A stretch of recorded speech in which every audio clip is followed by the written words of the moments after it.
Also, stell dir mal vor, so viele Leute zahlen am ersten Tag in den Niederlanden extra, nur weil sie nicht auschecken. Echt jetzt? Das passiert ständig und tut richtig weh im Portemonnaie. Und ja, das liegt oft nur an einem kleinen Piepston, den man verpasst.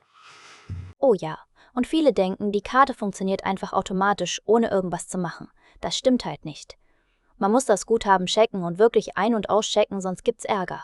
Und die beste Story? Jemand hält die Karte an einen Snackautomaten, also so einen mit Chips und Schokolade.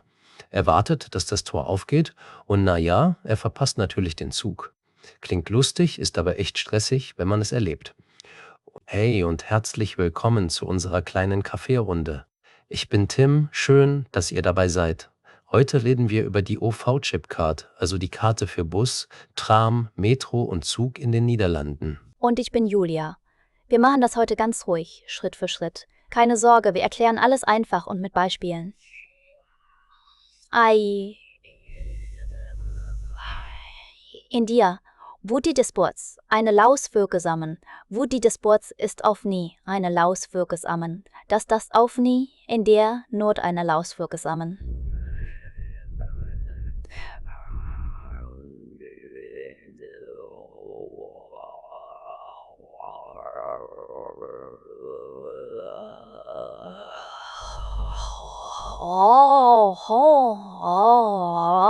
Ganz kurz, was ist die OV-Chipcard?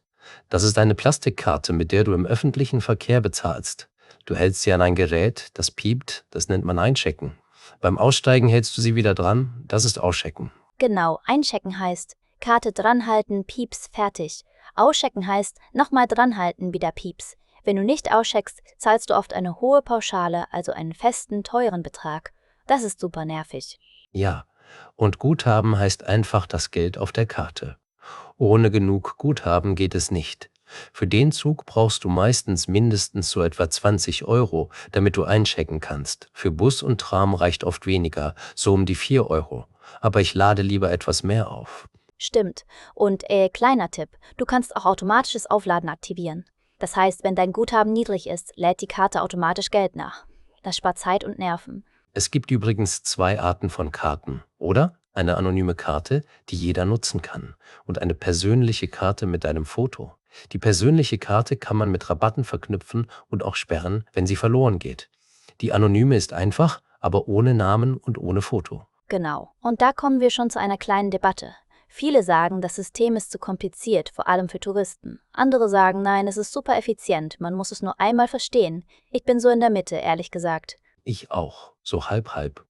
Für mich ist es praktisch, weil ich öfter fahre. Aber ich habe Freunde, die sagen, ach, ich brauche die Karte gar nicht. Ich nehme einfach das Fahrrad oder gehe zu Fuß. Manche nutzen auch nur das Handy für Tickets. Ja, ich kenne das. Eine Freundin sagt immer, die OV-Chipcard ist überbewertet. Sie fährt fast nur mit dem Rad und nutzt manchmal eine App für ein Einzelticket. Ich finde aber, die Karte ist trotzdem gut, wenn man oft umsteigt oder mehrere Städte besucht. Test.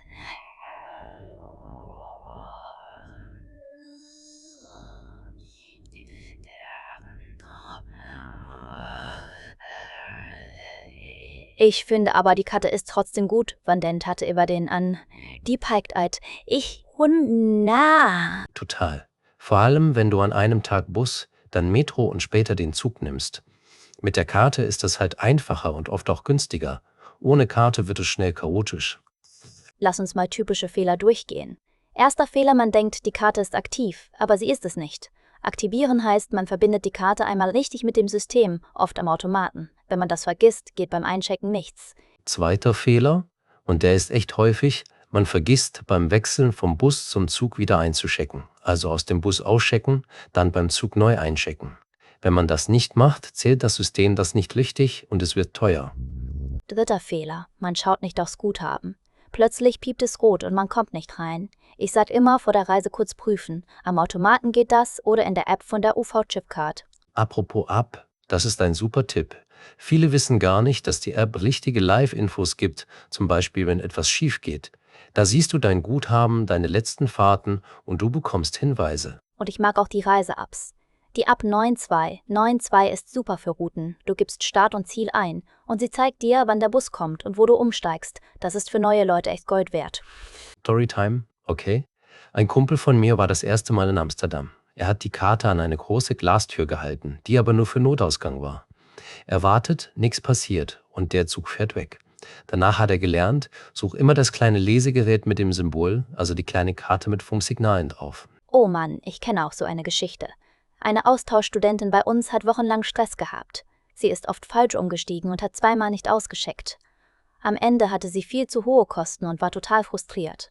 Wie hat sie das gelöst? Gab es eine Rettung? Ja, sie hat dann endlich ein paar Online-Tipps gelesen und die OV-Chipcard abinstalliert. Sie hat auch einen Alarm eingestellt, so eine kleine Erinnerung, beim Aussteigen piepst das Handy. Seitdem läuft es viel besser. Das mit dem Erinnern ist echt gut. Ich habe mir angewöhnt, beim letzten Halt stehe ich auf und denk laut, Karte, Pieps, raus. Klingt doof, funktioniert aber. So vergesse ich das Auschecken nicht mehr. Lass uns noch über Geldsparen reden. Viele wissen nicht, dass man die Karte mit Rabatten verknüpfen kann. Es gibt zum Beispiel Abend- oder Wochenendrabatte oder Studentenangebote. Wenn man das vorher checkt, spart man richtig Geld. Ja, und kleine Beträge summieren sich. Wenn du oft fährst, ist ein Rabatt echt sinnvoll. Informier dich vorher, das lohnt sich. Und wenn du wenig fährst, reicht vielleicht eine anonyme Karte mit normalem Tarif. Was auch wichtig ist, wenn du mal nicht auscheckst, ist noch nicht alles verloren. Du kannst das online oft korrigieren und dir Geld zurückholen. Das heißt auf gut Deutsch, Fehler passiert, aber du kannst ihn melden. Dauert ein bisschen, aber es geht. Stimmt. Und für Leute mit Gepäck oder Kinderwagen plant ein bisschen mehr Zeit ein. Tore und Lesegeräte sind manchmal eng oder auf der anderen Seite vom Bahnsteig. Lieber 2 Minuten früher da sein, dann ist man entspannter. Noch ein Punkt, über den viele streiten, ist das System zu streng? Manche sagen, es ist zu kompliziert, weil man immer alles richtig machen muss. Andere sagen, genau das verhindert Betrug und macht das Fahren schneller. Ich finde, es könnte ein bisschen einfacher sein, aber es ist okay. Ja, ich würde mir manchmal klarere Schilder wünschen, besonders auf Englisch und Deutsch. Für Touristen ist das sonst echt verwirrend. Ein großes Schild mit hier einchecken, da auschecken, fertig, das würde vielen helfen. Es hilft auch, wenn man die Farben kennt. Oft ist der Check-in-Punkt am Eingang und hat ein gut sichtbares Symbol. Beim Zug sind die Lesegeräte manchmal direkt an den Toren. Beim Bus ist es meist beim Fahrer oder in der Mitte vom Bus. Und wenn du umsteigst, denk dran, aus dem ersten Verkehrsmittel auschecken, dann im nächsten wieder einchecken. Also Bus raus, piep, Metro rein, piep. Das ist wie ein kleiner Tanz, aber man gewöhnt sich dran. Nach ein paar Tagen macht man das automatisch. Was sagst du zu Leuten, die nur mit Handy oder Bankkarte fahren wollen? Einige meinen ja, sie brauchen die Karte gar nicht mehr. Naja, kann klappen, klar, aber ich finde eine richtige Karte trotzdem praktisch, vor allem für längere Aufenthalte. Mit der Karte hast du alles an einem Ort, auch die Rabatte. Und wenn dein Handy leer ist, hast du trotzdem ein Ticket. Ah, der Stein. Mit dem er sein, dann fiel er, der Stein.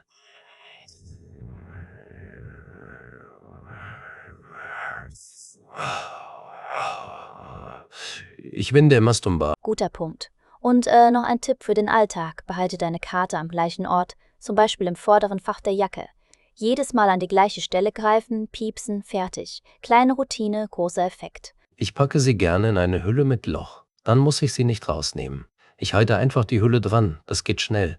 Aber Achtung, keine Metallhülle, sonst erkennt das Gerät die Karte nicht. Habe ich ausprobiert, ging schief. Oh ja, das kenne ich. Und wenn man mehrere Karten hat, legt die anderen kurz weg. Sonst liest das Gerät vielleicht die falsche Karte. Das gibt Chaos und man steht da und sagt, hey, warum piept das rot? Zum Aufladen noch kurz. Du kannst am Automaten im Bahnhof aufladen oder im Supermarkt, manchmal auch an kleinen Terminals. Wenn du unsicher bist, frag einfach. Die Leute dort sind meist nett und helfen. Und lies auf dem Bildschirm, da steht alles Schritt für Schritt. Und keins dieser Dinger ist zaubern, ja? Langsam drücken, lesen, bestätigen. Wenn etwas unklar ist, lieber abbrechen und neu starten, so vermeidest du Fehler. Okay, fassen wir mal locker zusammen. Einchecken beim Start, auschecken am Ziel, beim Umstieg immer neu einchecken. Guthaben vorher prüfen, am besten mit App oder Automat. Und wenn was schief geht, online nachsehen und gegebenenfalls Geld zurückfordern. Plus-Apps nutzen, zum Beispiel die OV-Chipcard-App und die Routen ab 9292. Rabatte vorher checken und verknüpfen. Karte immer am gleichen Ort aufbewahren und ja, ruhig nachfragen, wenn du unsicher bist. Das spart Nerven.